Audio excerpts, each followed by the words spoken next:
안녕하세요. 오늘 당신과 함께 아주 깊이 들여다볼 자료는 바로 지장보살 본원경입니다. 대승불교, 특히 동아시아 쪽 불교에서는 굉장히 중요한 경전으로 꼽히죠. 이번 시간에는 이 경전이 담고 있는 핵심 메시지가 뭔지, 또 어떤 이야기들이 있는지, 그리고 이게 왜 중요한지 좀 같이 파헤쳐 보려고 합니다. 지장보살이라는 분, 그리고 그분의 정말 상상을 초월하는 서원, 또 불교의 기본이 되는 업과 윤회의 개념, 그리고 더 나아가서 우리 살아있는 사람들과 또 돌아가신 분들을 위한 어떤 실질적인 조언들까지 좀 흥미로운 부분들을 짚어볼게요. 특히 경전 보면 지옥에 대한 묘사가 아주 생생하잖아요.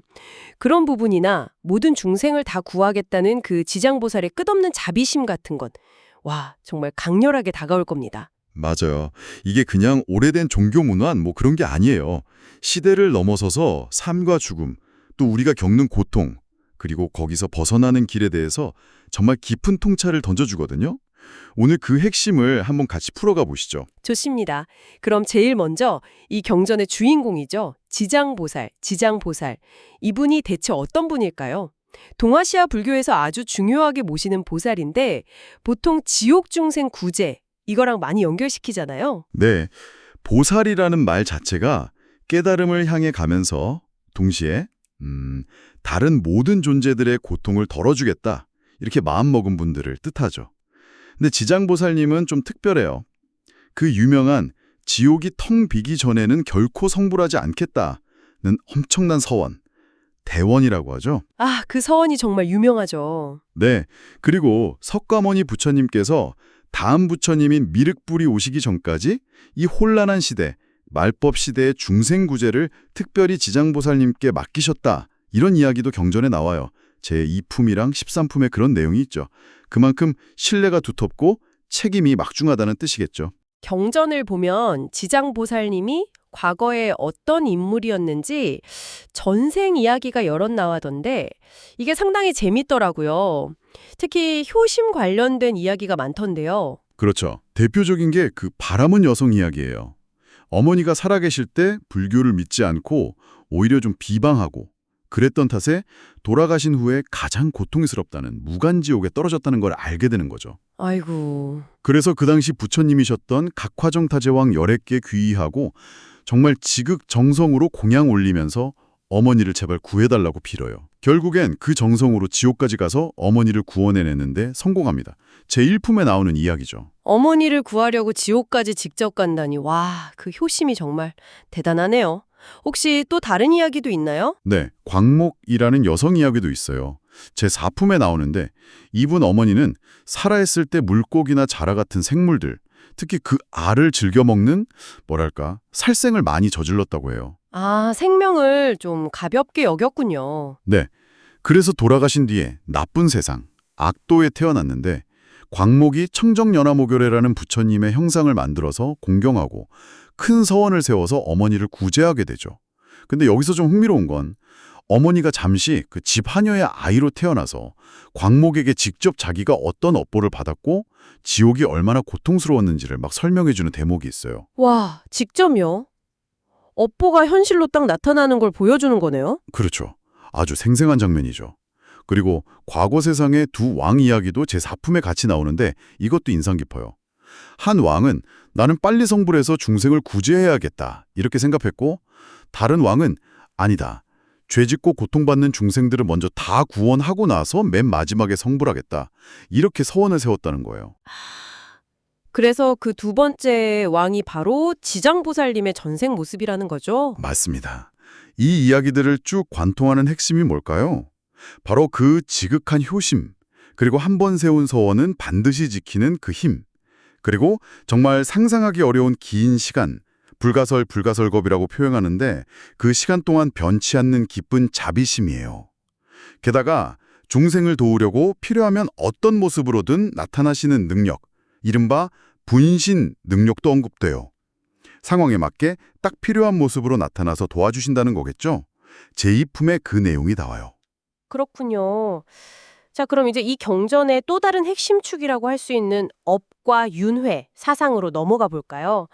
우리가 하는 행동, 말, 생각이 어떤 결과를 가져오는지 이걸 정말 구체적으로 보여주는 것 같아요. 네, 불교에서 업이라고 하면 보통 행동만 생각하기 쉬운데 사실 말과 생각까지 다 포함하는 의도가 들어간 모든 행위를 말해요. 이 업의 성질, 그러니까 이게 선한 업이냐 악한 업이냐 또 그 무게가 얼마나 되느냐에 따라서 다음 생이 결정된다고 보는 거죠. 흔히 말하는 6가지 세계의 육도라고 하잖아요. 네, 천상, 인간, 아수라하고 이런 거요. 맞아요. 천상, 인간, 아수라, 축생, 악귀, 지옥. 이 6세계 중 한 곳으로 계속 돌고 돈다, 윤회한다. 즉, 다시 태어남을 반복한다는 겁니다. 이게 제3풍, 4품, 5품, 7품, 8품 등 여러 곳에 걸쳐 설명돼요. 경전에서 특히 그 지옥에 대한 묘사가 아주 상세하고 좀 무섭던데요. 그렇죠. 제3품이랑 4품에 특히 자세히 나오는데 그 묘사가 너무 생생해서 이걸 그냥 문자 그대로의 지리정보처럼 받아들이기보다는 우리가 짓는 나쁜 업, 악업이 얼마나 끔찍한 결과를 가져오는지를 보여주는 강력한 경고, 그리고 상징적인 가르침으로 이해해야 하는 게 중요해요. 예를 들어서 부모님께 불효하거나 생명을 함부로 해치면 가장 고통스럽다는 무간지옥에 떨어진다고 경고하죠. 삼보를 비방하는 거나 절 물건 훔치는 거, 스님들을 욕되게 하는 거, 이런 구체적인 죄목들도 나오더라고요. 네, 맞아요. 불교에서 아주 중요하게 여기는 가치들을 훼손하는 행위죠. 그런 행위들과 그에 따른 무간지옥 행위 구체적으로 명시돼 있어요. 그리고 단순히 지옥에 가는 것뿐만 아니라 현생에서 받는 과보, 결과에 대해서도 이야기해요. 예를 들어 살생을 많이 하면 명이 짧아지고 도둑질하면 가난해지고 화를 자주 내면 외모가 추하게 변한다는 식으로요. 제4품에 이런 내용들이 있죠. 아, 그렇군요. 그럼 반대로 좋은 업에 대한 이야기도 있겠죠? 당연하죠. 자비심을 내거나 불법을 믿고 따르거나 공양을 올리거나 경전을 읽고 다른 사람들에게 전하는 이런 선행들은 좋은 세상에 태어나게 하고 여러 위험에서 보호받게 하며 궁극적으로는 이 고통의 수레바퀴에서 벗어나는 해탈의 씨앗이 된다고 강조합니다. 제6, 10, 11, 12품 등에서 이런 공덕을 이야기해요. 지옥 묘사 중에서도 특히 무간지옥, 무간지옥, 이건 이름 그대로 고통이 잠시도 쉴 틈이 없다는 뜻인데 5가지 측면에서 그 고통이 끊이지 않는다고 설명해요. 시간적으로도 공간적으로도 꽉 차 있고 형벌 도구도 쉬지 않고 고통받는 대상도 가득 차 있고 죽었다 살아나기를 계속 반복하면서 고통받는다는 거죠. 쇠뱀에 감기고 끓는 구리물을 마시고 야차 귀신들에게 간을 파먹히고 뭐 이런 묘사들이 나와요. 정말 상상하기 힘든 고통이죠. 듣기만 해도 끔찍하네요. 그렇죠. 근데 이게 결국 당신에게, 우리 모두에게 아주 작은 악이라도 절대 가볍게 여기지 마라. 털끝만한 악행이라도 반드시 그 결과를 받게 된다는 그 인과응보의 법칙을 정말 뼛속 깊이 느끼게 하려는 그런 의도가 담겨 있다고 볼 수 있어요. 염라대왕이나 여러 귀왕들도 등장하던데 제8품이었나요? 특히 인간의 수명을 관장한다는 주명기왕이 아기가 태어날 때 막 살생하고 잔치 벌이지 말고 오히려 복을 지어야 산모와 아기 모두에게 좋다고 조언하는 부분이 인상 깊었어요. 생명의 탄생을 축하하면서 다른 생명을 죽이는 게 좀 모순적이기도 하잖아요. 정확히 보셨어요. 단순히 겁을 주려는 게 아니라 그 이면에는 생명을 존중해야 한다는 사상이 깔려 있는 거죠. 아주 중요한 지적입니다. 그런데 이 경전이 그냥 나쁜 짓 하면 벌 받는다, 여기서 딱 끝나는 게 아니라 그럼 어떻게 해야 좋은 결과를 얻고 또 도움을 받을 수 있는지 그 구체적인 방법들을 제시한다는 점이 정말 중요해 보여요. 여기가 어떻게 보면 진짜 실질적인 솔루션 파트 같달까요? 바로 그 점입니다. 이게 이 경전의 또 다른 매력이죠.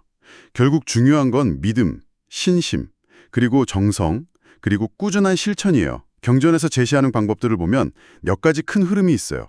가장 많이 그리고 가장 중요하게 강조되는 것 중 하나가 지장보살님의 이름을 부르는 것, 칭명이에요.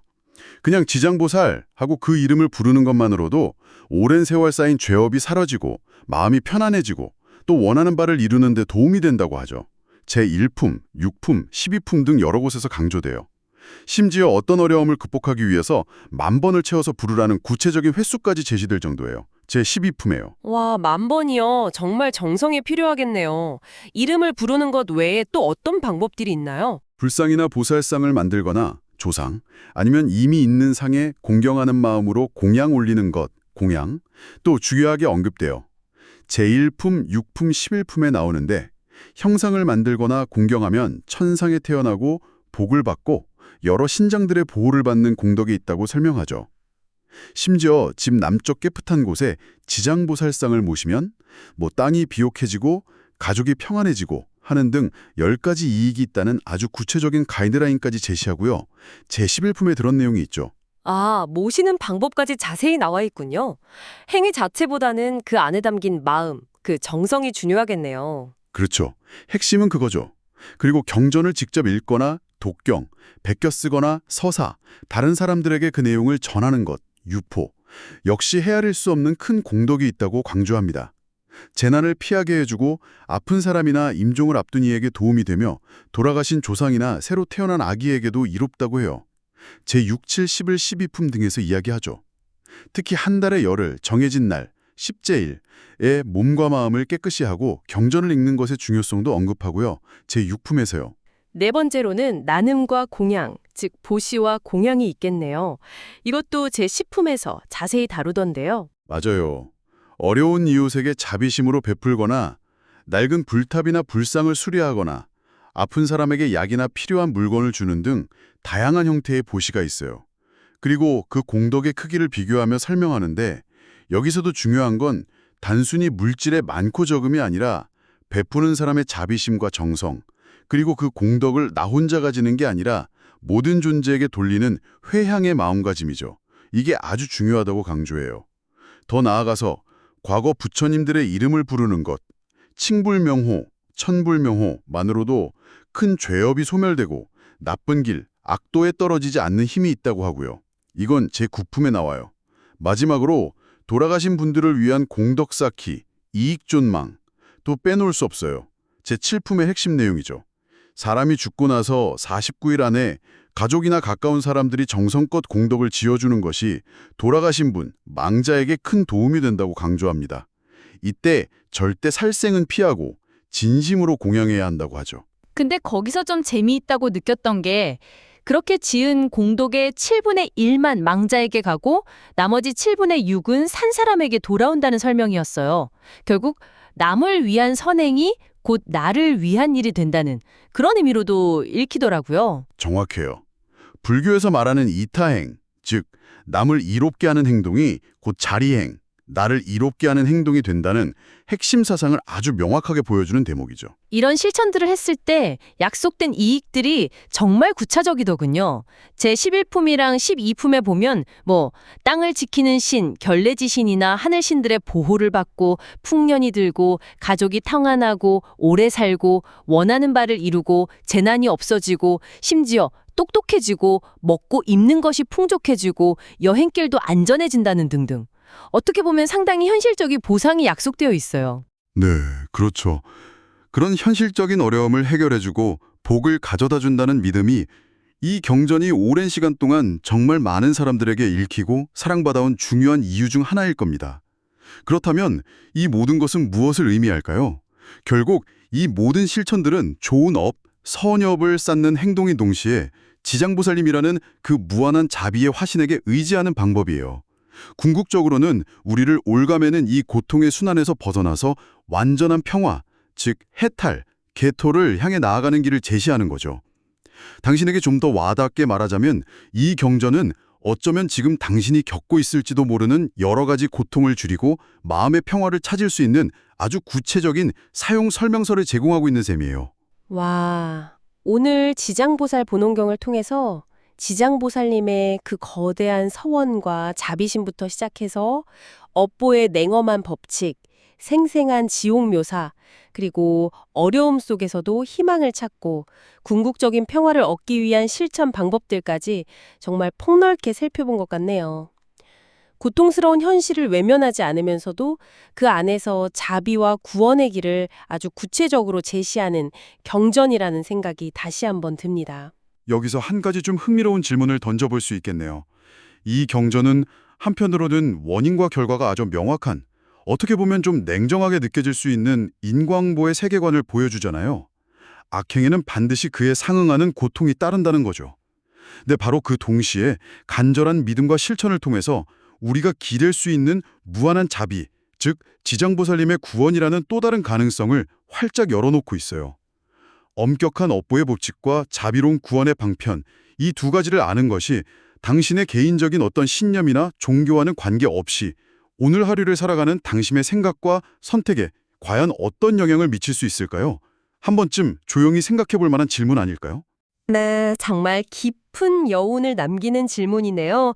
지장보살 본원경에 대한 오늘 저희의 깊이 있는 이야기에 함께해 주셔서 감사합니다.